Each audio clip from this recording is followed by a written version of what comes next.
सिंह लगन में हम राहु और शुक्र कंजक्शन को लगातार डिस्कस कर रहे हैं। इस वीडियो में विचार करेंगे आपके 11th हाउस के लिए। 11th हाउस में अगर देखा जाए तो अब आपके चार्ट में राहु यहाँ उच्च की स्थिति में होंगे और अगर शुक्र भी साथ हो तो आपको सबसे पहले देखना होगा कि बुध आपके चार्ट में कैसी स्थिति में है, क्योंकि बुध यहाँ दोनों के ही डिस्पोजिटर होंगे और शुक्र बुध के मित्र भी हैं साथ में। लेकिन शनि को भी आपको देखना होगा, क्योंकि राहु के जो ज्यादातर रिजल्ट्स होंगे वो शनि से निर्धारित होंगे, क्योंकि राहु शनिवत ही चलते हैं। इसलिए अगर शुक्र यहाँ वक्री स्थिति में ना हो, शुक्र सामान्य स्थिति में हो कि अगर राहु के साथ बैठे, तो ये आपके पर्सनली नेम फेम के लिए, आपके आर्थिक स्थिति के लिए बहुत बेटर साबित होगा। ऐसा राहु शुक्र का कंजक्शन आपको रिश्तों में कुछ प्रॉब्लम्स जरूर दे सकता है कभी कभी।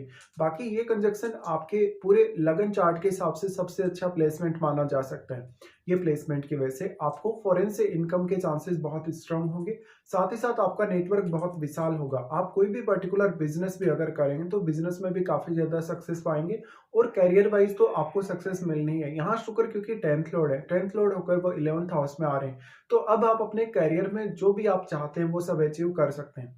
आपके चार्ट में शुक्र 3rd हाउस के भी स्वामी है, इसलिए आप अपना एबिलिटी का पूरा पूरा इस्तेमाल यहाँ कर सकेंगे। और क्योंकि शुक्र की क्वालिटीज यहाँ राहु के साथ होते हुए काफी मल्टीप्लाई हो रही, इसलिए इस बात के चांसेस बहुत अधिक हैं कि जो भी आप एफर्ट करेंगे वो एफर्ट आपके लिए पूरा प्रभावी होगा और आपके काफी ज्यादा काम भी आएगा। यहाँ पे लेकिन आपको देखना होगा अन्य कौन कौन से ग्रहों का प्रभाव है, या फिर अन्य कौन से ग्रह राहु या शुक्र के साथ बैठे हैं। अगर मान लो राहु या शुक्र के साथ इनका कोई भी मित्र ग्रह अगर बैठा हो, तब यहाँ सबसे ज्यादा फायदा आपको मिलेगा। इसके साथ साथ अगर आपको राहु या शुक्र की महादशा भी हो तो ये कंजक्शन आपके लिए और भी ज्यादा फेवरेबल साबित हो सकता है। स्त्रियों के केस में अगर इस कंजक्शन को देखा जाए तो ये ज्यादा अच्छा साबित होगा पुरुषों की तुलना में, क्योंकि शुक्र स्त्री को ही रिप्रेजेंट करता है। और अगर राहु शुक्र आपके 11th हाउस में है तो मुख्य तौर पे आपके पास इनकम को लेके काफी अच्छी स्थिति होगी और साथ ही जीवन में भोग विलास और सुख सुविधाओं को लेकर भी। अब आपको देखना होगा कि यहाँ पे शुक्र रेट्रोग्रेड है या नहीं। अगर शुक्र रेट्रोग्रेड हो जाते हैं तो उस केस में आप में जो प्रतिभा होगी, आप में जो टैलेंट होगा वो तो काफी ज्यादा होगा, लेकिन वो कितना ज्यादा आपके काम आ पाएगा या कितना ज्यादा आपके लाइफ में वो प्रभावी होगा, इसको लेके काफी ज्यादा डाउट रहेंगे। राहु और शुक्र का यहाँ होना पुरुषों के केस में देखा जाए तो उनके लिए बहुत ज्यादा फ्रेंडशिप या बड़ा नेटवर्क ला सकता है। इसके साथ साथ अगर आपको फॉरेन से इनकम होता है तो ऐसा राहु शुक्र आपको और भी ज्यादा सपोर्ट करेगा।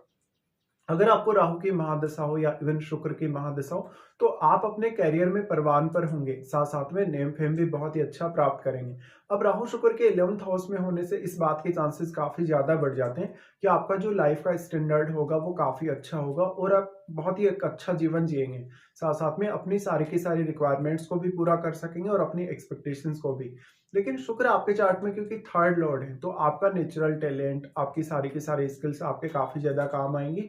अब जो शुक्र जिन भावों के आपके चार्ट में स्वामी है उन भाव में देखिए कौन से ग्रह स्थित हैं आपके चार्ट में, जैसे आपके 3rd हाउस में या इवन आपके 10th हाउस में, क्योंकि उन ग्रहों का रोल भी अब उतना ही ज्यादा इंपॉर्टेंट होगा। साथ में अब अगर राहु के दृष्टियों के हिसाब से हम विचार करें यहाँ पे, तो राहु सबसे पहले अपना प्रभाव डालते हैं आपके तीसरे भाव पे और तीसरा भाव आपका शुक्र का ही घर है। ऐसे में राहु यहाँ आपके टैलेंट में और भी ज्यादा वृद्धि करेंगे, क्योंकि एक तरफ वो जहां आपको शुक्र को तो मल्टीप्लाई कर ही रहे हैं, वो 3rd हाउस को भी काफी प्रभावित कर रहे हैं। अब अगर मान लो 3rd हाउस में कोई ऐसा ग्रह बैठा है जो राहु के साथ मित्रवत है, तो राहु का प्रभाव आपके लिए और भी ज्यादा स्ट्रांग होगा 3rd हाउस को लेके।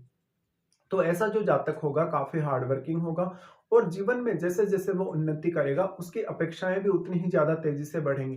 तो लाइफ में सक्सेसफुल होने के लिए राहु शुक्र का ये कंजक्शन आपके लिए मोस्टली फेवरेबल होगा। लेकिन अगर यहाँ शुक्र वक्री होकर बैठे हो राहु के साथ तो शुक्र यहाँ पे बहुत ही ज्यादा खराब होंगे। यहाँ पे राहु के प्रभाव की वजह से या राहु की क्वालिटीज की वजह से शुक्र काफी मल्टीप्लाई होंगे वक्री कंडीशन में। इसलिए हो सकता है बहुत सारी आपकी अपेक्षाएं या बहुत सारे आपके रिश्तों को लेकर कुछ दिक्कतें रहें। राहु और शुक्र दोनों का ही प्रभाव फिर आपके 5th हाउस पे होगा, जहां 5th हाउस में आपके केतु भी स्थित होंगे। लेकिन केतु यहाँ स्थित है तो राहु का प्रभाव भी केतु पर है और शुक्र का प्रभाव भी केतु पर है। बट केतु पर जो प्रभाव होगा यहाँ शुक्र का ही ज्यादा होगा, क्योंकि राहु ने शुक्र को काफी मल्टीप्लाई किया है, शुक्र से रिलेटेड क्वालिटीज काफी मल्टीप्लाई हुई है। लेकिन अब राहु और केतु के मध्य 180 डिग्री का एंगल है, तो जितना एंगल होगा उतना ही प्रभाव यहाँ राहु डाल सकते हैं केतु पर। बट केतु के साथ जो प्लेनेट आपके 5th हाउस में है, वो प्लेनेट आपके चार्ट में जिन-जिन भावों का स्वामी होगा, उन भावों के लिए आपको प्लानिंग करना ईज़ी नहीं होगा। तो उन भावों पर आपको ज़्यादा ध्यान देना चाहिए। उन भावों से जुड़े हुए आपके जो रिश्ते हैं, उनके साथ आपको काफ़ी कन्फ्यूजन रह सकती है, मिसअंडरस्टैंडिंग रह सकती है, या उन रिश्तों के साथ आपको काफ़ी ज़्यादा प्रॉब्लम्स लाइफ में आएँगी। इसके साथ-साथ जो केतु आपके 5th हाउस में बैठे हैं, संतान को लेके इश्यू दे सकते हैं, आपको लॉटरी, सट्टा या कुछ गलत तरीके से इस तरीके से पैसा कमाने के लिए प्रेरित कर सकते हैं, जहाँ पर आप अपने लिए कोई या तो रिस्क ले लेंगे या कोई बहुत बड़ी गलती कर देंगे आर्थिक रूप से। हालाँकि एक तरफ राहु और शुक्र आपको काफ़ी धनवान बना रहे हैं, दूसरी तरफ आपको केतु बहुत ज़्यादा नुकसान भी करवा सकते हैं। अब आपका केतु जिस ग्रह के साथ बैठा होगा, वो ग्रह से रिलेटेड आपको प्लानिंग करना आसान नहीं होगा। यहाँ पे जितना भी एनर्जी 5th हाउस में आ रहा है, चाहे वो राहु का है, चाहे वो शुक्र का है, सारा का सारा एनर्जी यहाँ केतु एब्ज़ॉर्ब कर रहे हैं। इसके साथ-साथ फिर यहाँ से राहु का प्रभाव होगा आपके सप्तम भाव पे। देखिए, सप्तम भाव पे राहु का प्रभाव होगा तो ये आपके लिए और भी ज़्यादा इंटरेस्टिंग होगा, क्योंकि यहाँ शनि के ही घर पे वो राहु अपना प्रभाव डाल रहे हैं और वो शुक्र के साथ बैठे हैं। ऐसे में पुरुषों के केस में उनके नेटवर्क सर्कल में काफ़ी ज़्यादा स्त्रियाँ हो सकती हैं, या ऐसे पुरुषों को स्त्रियों से जीवन में काफ़ी ज़्यादा लाभ मिलेगा, फ़ायदा मिलेगा, या स्त्रियों से काफ़ी सपोर्ट मिलेगा। लेकिन अब ये ज़रूरी नहीं है कि आपका किसी से अफ़ेयर होगा ही होगा, क्योंकि यहाँ पे अब सप्तम भाव में बैठे हुए ग्रह का रोल भी उतना ही ज़्यादा इम्पोर्टेंट है और शनि का यहाँ पे जो प्लेसमेंट है वो भी।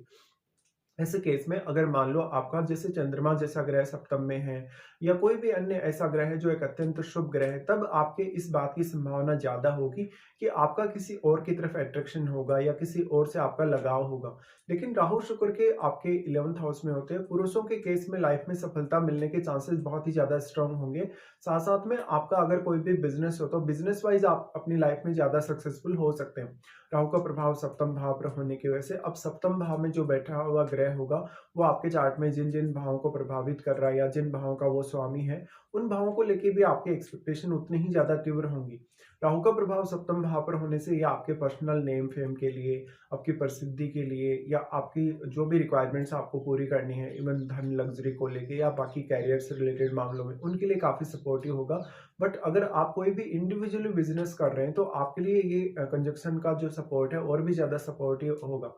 और राहु वैसे तो क्योंकि उच्च की स्थिति में है, और अगर वो कुंभ राशि या शनि के इस घर पे अगर दृष्टि डाल रहे हैं, तो यहाँ वो मेजर तरीके से आपको सपोर्ट कर रहे हैं और ज़्यादातर आपको कार्य जो होंगे उनमें सफल बनाएंगे। लेकिन जब रिलेशनशिप की बात आती है, मैरिड लाइफ की बात आती है, तो कुछ हद तक यहाँ पर दिक्कतें भी हो सकती हैं। ये तब ज़्यादा होने के चांसेस होंगे जब आपके सप्तम भाव में कोई क्रूर ग्रह स्थित होगा, या मान लो आपका शनि बहुत अच्छी कंडीशन में नहीं बैठा हो। इसके साथ-साथ आपको बाकी अन्य जिन भी ग्रहों का प्रभाव आपके सप्तम भाव पर या आपके 11th हाउस पर होगा, उनको भी विचार करना होगा। साथ ही साथ अब आपके लिए दशा काफ़ी मैटर करती है। अगर आपको राहु या शुक्र की महादशा होगी, तो आपके जीवन में सक्सेसफुल होने की संभावना आपके लिए उतनी ही ज़्यादा तीव्र हो जाएँगी, और नेम फेम पाने की भी। बट अगर आपको किसी अन्य ग्रह की महादशा है, राहु या शुक्र की तुलना में, तो हो सकता है आपको राहु या शुक्र का उतना ज़्यादा प्रभाव ना देखने को मिले, या तो फिर आपको जो दशा होगी, वो आपको कौन से एज पीरियड में आने वाली है और उस एज पीरियड में आप क्या कुछ करने में सक्षम होंगे, इसके ऊपर बहुत कुछ आपका डिपेंड करेगा अब।